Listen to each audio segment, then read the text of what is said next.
Do you need to adjust the width of a bunch of table columns according to what is in the columns? Word provides a tool to do this called AutoFit. This quick tip shows how to apply it to your tables.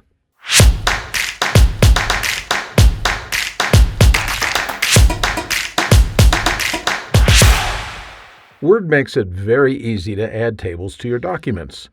Once added, you may need to adjust the width of the columns in your table to fit your needs.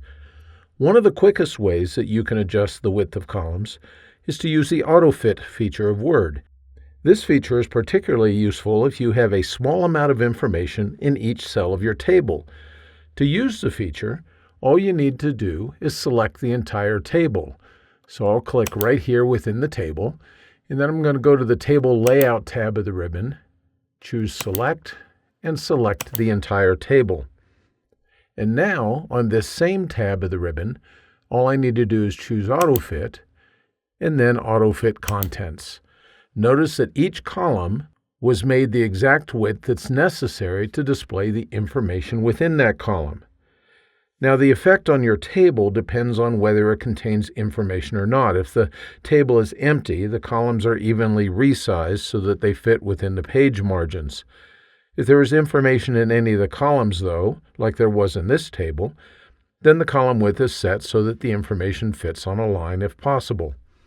I'm going to press Ctrl-Z to undo that AutoFit that we did just a minute ago. And then I'm going to click just within one of the cells of the table because I want to show you a different way that you can do the AutoFit. Assuming that your table does contain information, you can use the mouse to quickly do the AutoFit.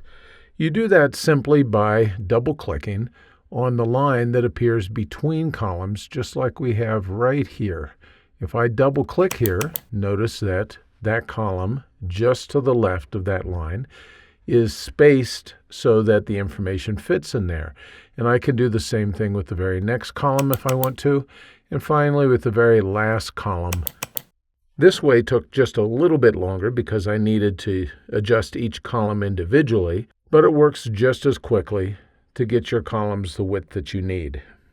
I hope that you found this quick tip helpful. If you did, you might consider signing up for the free Word Tips newsletter. Information is in the notes just below this video. Thanks for spending a few minutes with me today.